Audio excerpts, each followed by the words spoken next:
What would you do if the person you trusted most, your own brother, took everything from you? In an instant, your business, your reputation, and your future crumble. But what seems like the end is sometimes just the beginning of the true battle. How does one recover when betrayal comes from blood? And more importantly, how does one rebuild not just an empire, but the very soul? Today, we will unveil a story of pain, struggle, and unbreakable resilience that will make you question the limits of forgiveness and human strength. Get ready, because this is the story of how Lucas lost everything at the hands of his brother and how he fought to get it back, and much more. My name is Michael. I never imagined that the person I loved and trusted most in the world could betray me so deeply. My brother Jason was the one who stole everything I had built with so much effort. This is the story of the pain of family betrayal, the feeling of abandonment, but also the strength I found to fight back and rebuild my life. It was a hot and humid summer in 1998 in a small town just outside Chicago called Oakwood. The cobblestone streets were filled with running children. Laughter echoed between the old red brick houses, and the scent of freshly cut grass mingled with the distant aroma of barbecue. Jason and I grew up there, surrounded by a simplicity that seemed eternal, but hid the storms to come. Jason was always my hero. 2 years older, he was the big brother who protected me, taught me to ride a bike, and defended me from school bullies. Our mother, a strong and hard-working woman, raised us alone after our father disappeared when I was just 7. His absence left a void that Jason tried to fill with his protective and sometimes stubborn nature. When I turned 25, I finally opened my own auto repair shop, a dream I had carried since I was a teenager. It was a small garage on Main Street, with walls covered in tools and the unmistakable smell of oil and metal. Jason worked with me, helping with repairs and customer service. Together, we were building something solid, an honest and promising life. The year was 2003, and despite the unstable economy affecting many small businesses, our shop held steady. I remember the cold mornings when steam rose from my coffee cup as I reviewed work orders. The sound of wrenches and engine roars filled the air, and I felt I was exactly where I was meant to be. One cold October night, Jason came to me with a proposal that seemed too good to refuse. He wanted to take over the shop, promising to expand the business and make it more profitable. I hesitated, feeling a tightness in my chest, but I trusted him. After all, he was my brother, and I believed that together we could grow even more. But the following weeks brought strange changes. Money disappeared from the accounts, parts vanished from inventory, and customers began complaining about poor service. When I confronted Jason, he smiled with an expression I didn't recognize, a cold, calculating smile hiding secrets. He denied everything, saying I was paranoid, that stress was affecting me. In the spring of 2004, the truth hit me like a brutal blow. I discovered that Jason had been siphoning money, selling parts on the side, and making decisions without consulting me. He was slowly taking control of the shop while I remained blind, trusting him. The feeling of betrayal was like a punch to the stomach, a pain I had never felt before. That night, sitting alone in the empty shop, the fluorescent lights flickering above, I felt the world collapse. The silence was overwhelming, and the tears I tried to hold back began to fall. I didn't know if I felt more anger, sadness, or a confusing mix of both.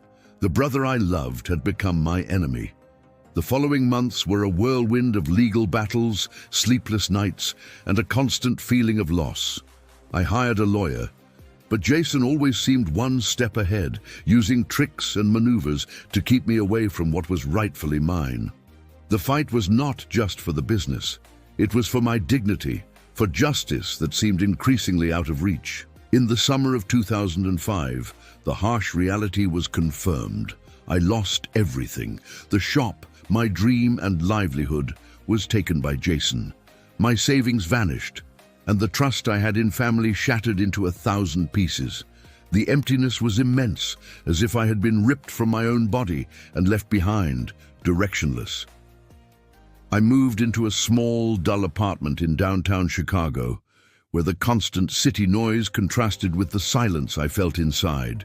The city lights shone outside, but to me, everything seemed dark and hopeless. Every night was a battle against the despair threatening to consume me.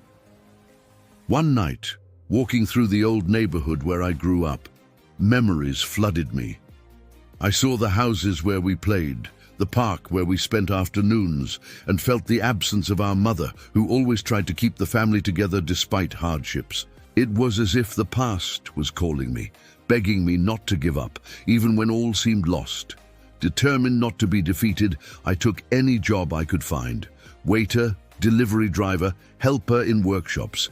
I did whatever it took to save money and try to start over. Every dollar earned was a small victory, a slow but steady step toward rebuilding my life. In the winter of 2006, I met Sarah. She came into my life like a ray of light in the darkness. With her gentle smile and unwavering faith in me, she showed me there was still hope, that I was not alone in this fight. Sarah became my support, my strength when I felt too weak to continue. Encouraged by her, I decided to go back to school. I took night classes in business and management, eager to learn everything I could to avoid past mistakes. The nights were long and tiring, but every lesson was a seed planted for a better future. One day, I received an unexpected call from an old client who still believed in my work. He needed service for his fleet of cars and offered me the contract. It was a moment of hope, a light at the end of the tunnel that made me believe I could, indeed, rebuild my shop. As I worked on those cars, the passion I always had for mechanics reignited inside me. Every part fixed, every engine that roared back to life was proof that my skills were still there, ready to be used. It was like rising from the ashes, but peace was short-lived. One afternoon, Jason showed up at my door with that arrogant smile and contempt in his eyes. He mocked my struggle, reminding me of what he had stolen and how much I had lost. His words cut like knives, but also sparked a controlled fury, a renewed determination not to let him win. I began gathering evidence, financial documents, employee testimonies, everything that could reveal the truth about Jason's actions. It was hard and painful work, but necessary to reclaim what was mine. Every paper I organized was a step toward justice. In the spring of 2007, I finally summoned the courage to file a lawsuit against Jason. The courtroom was cold and impersonal, filled with unfamiliar faces and distant voices. But I was determined to face my brother there, in front of everyone, so the truth could be told. The trial dragged on for months. Each hearing was a test of emotional endurance. I relived the betrayal with every word spoken, every document presented. But I also discovered an inner strength I didn't know I had, a courage that pushed me to keep going, even when all seemed lost. Outside the courtroom, Sarah was my safe harbor. She accompanied me every step, held my hand when I trembled with nerves, and reminded me why I was fighting. Without her, I would have given up. With her, I felt I could face any storm. One day, an unexpected witness came forward, an old employee who had witnessed Jason's fraud firsthand. His testimony was a decisive blow, bringing to light evidence I hadn't been able to gather alone. It was a moment of renewed hope. Finally, in the autumn of 2007, the judge delivered the verdict. The decision was in my favor. Jason was ordered to repay the stolen money and relinquish control of the shop. Justice, at last, seemed to have been served, but the victory was bittersweet. What was lost could never be fully recovered. The scars of betrayal remained, deep and painful. I knew rebuilding would be more than financial. It would be emotional and spiritual. I reopened the shop in a smaller location, a simple garage filled with hope. The first customer was an old friend who believed in me and gave me the chance to prove I could still make a difference. The community began to rally around me. People who heard my story came to support, bringing clients and words of encouragement. Slowly, the shop became a symbol of resilience and rebirth. Yet every time I looked at the empty chair where Jason used to sit, a pang of sadness hit me. Family was forever, or at least that's what I believed. His absence was a constant reminder of what had been lost. One cold night, as I closed the shop, I found a letter slipped under the door. It was from Jason. His words were unexpected, a sincere apology, a plea for forgiveness, and a revelation about a secret he had been hiding for years. I sat on the shop floor, the letter trembling in my hands. Jason's words were filled with regret, but also fear. He spoke of pressures I never imagined, threats that forced him to act against me and our family. As I read, a mix of emotions overwhelmed me: anger, sadness, compassion. How could someone I loved so much carry such a heavy burden alone, and why had he never told me? The night's silence felt heavier, as if the air was thick with unspoken secrets. I knew that letter was not just an apology, but an invitation to face something bigger than our fight together. I looked out the shop window, city lights flickering in the distance, feeling the weight of past and future collide in that moment. The decision I made then could change everything. For hours, I thought and rethought. What did it mean to forgive? Was it possible to rebuild trust after so much pain? I had no answers, only a growing desire to try. The next day, I picked up the phone with trembling hands and dialed Jason's number. His voice on the other end was hesitant, but there was palpable relief in finally reconnecting. We began talking, first cautiously, then more honestly. Jason revealed details I never knew: the dangers he faced, the hard choices he had to make, and his deep desire to make amends. Reconciliation was neither immediate nor easy. Every step was accompanied by doubts and fears, but also hope. Gradually, we rebuilt not only the shop, but the bond that united us as brothers. Meanwhile, the city went on with its routine, unaware of the silent battle between us. But for me, every day was a new chance to start over, to prove that human strength can overcome even the deepest betrayals.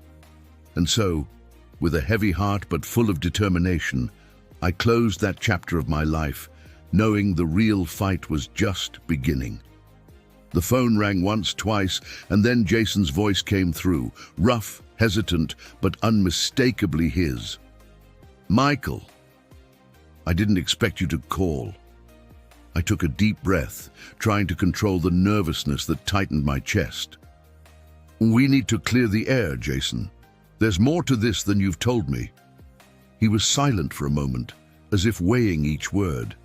Then, in a low, trembling voice, he confessed that he had been under pressure from dangerous people, men who threatened our family if he didn't comply. The revelation hit me like a thunderclap. Suddenly, the betrayal wasn't just greed or selfishness. It was fear, desperation, and a secret burden he carried alone, a weight I never imagined he bore. Jason begged for a chance to make things right, to help me rebuild what was lost. I hesitated, torn between the anger that still burned within me and the brother I once knew and loved. Over the next weeks, we met in quiet cafes and empty parks, talking cautiously, trying to rebuild the trust that had been shattered. The city around us continued its routine, oblivious to the fragile reconciliation unfolding between us. Jason revealed the names of the men who had coerced him, criminals involved in illegal car parts trafficking, a shadowy underworld that had ensnared him and threatened to destroy everything we had. I realized that my fight was no longer just personal. It was a battle against forces far bigger than a family dispute. Together, we devised a plan to expose the criminals and protect our family. It was risky, but it was the only way to fully reclaim our lives. The autumn leaves fell as we gathered evidence, meeting informants in dimly lit garages and abandoned warehouses. Fear was a constant companion, but our determination was stronger. One night, as we drove through the city streets, a car followed us closely. My heart pounded as I glanced in the rearview mirror, feeling the danger draw near. We managed to lose the tail, but the message was clear. We were being watched, and the stakes had never been higher. Despite the danger, our bond grew stronger. Jason's remorse was genuine, and I saw the brother I had lost to darkness slowly return, bringing hope for what seemed lost. In the winter of 2008, we handed over our findings to the police. The investigation began quietly, but swiftly and efficiently. The criminals were arrested in a coordinated raid, and the illegal operation was dismantled. Justice, it seemed, was finally within reach. With the threat removed, Jason and I focused on rebuilding the business together, this time with transparency, shared responsibility, and a renewed commitment. The community welcomed us back, their support a balm to old wounds. The shop became a symbol of resilience and second chances, a place where hope was reborn with every engine repaired. Sarah stood by my side throughout, her faith unwavering. She reminded me daily that forgiveness was a gift I gave myself, and that the strength to move forward came from love and courage. As the years passed, the scars faded, replaced by a cautious hope. We celebrated small victories, new clients, repaired cars, and renewed friendships. But the past never fully disappeared. Sometimes late at night, I'd catch a glimpse of doubt in Jason's eyes, a shadow of the man he once was, a reminder that the fight for redemption is ongoing. One summer evening, as the sun set over Lake Michigan, Jason and I sat on the dock, the water shimmering like liquid gold. He turned to me and said with sincerity, "I'm sorry for everything, Michael. I don't expect you to forget, but I hope we can move forward." I nodded, feeling the weight of years lift slightly. "We'll take it one day at a time." Our story became one of redemption, but also a reminder that family is complicated, sometimes broken, sometimes mended, but always important. I learned that strength isn't just about fighting, it's about forgiving, healing, and choosing hope even when it's hard. The shop thrived, but more importantly, so did our relationship. We were no longer just brothers, we were survivors, united by everything we had endured. In the spring of 2012, we expanded the business, opening a second location in downtown Chicago. The grand opening was a celebration of perseverance, with friends, family, and loyal customers filling the room. I looked around and realized how far we had come, from betrayal and loss to rebuilding and trust. But life, as always, had more lessons in store. One day, a letter arrived from our mother, who had been silent for years. She wrote about her regrets, the pain she felt watching us fall apart, and her hope for our future. Her words opened a new chapter, one of reconciliation beyond just Jason and me. We traveled back to our childhood home, now quiet and empty, to face the ghosts of our past together. Standing in the old living room, memories flooded back. Laughter, tears, and the unspoken bonds that still held us. Jason and I talked for hours, sharing stories we had never dared to tell. We realized that healing was a journey, not a destination. As we left the house, the sun broke through the clouds, casting a warm light on the path ahead. I felt a peace I hadn't known in years, a quiet strength born from pain and forgiveness. Our story wasn't just about what was stolen, it was about what we fought to reclaim: family, trust, and hope. And as I look to the future, I know that no matter what comes, I will never stop fighting for what truly matters. This was another incredible story from our channel. Life teaches us that it's never too late for justice, revenge, or redemption. Every story you heard here is real, experienced by people who found strength when everyone thought they were defeated. If this story moved you, tell us in the comments. What do you think about this situation? Your opinion matters to us. Don't forget to subscribe to our channel and activate the bell so you don't miss any of our exciting stories. We have new tales of betrayal, intrigue, and revenge every week. Share this video with someone who needs to know that it's never too late to fight for it properly. Sometimes the best revenge is living well and showing that it's possible to solve all problems. Thank you for being part of our community. Until the next story, remember, every ending can be a new beginning. See you in the next video.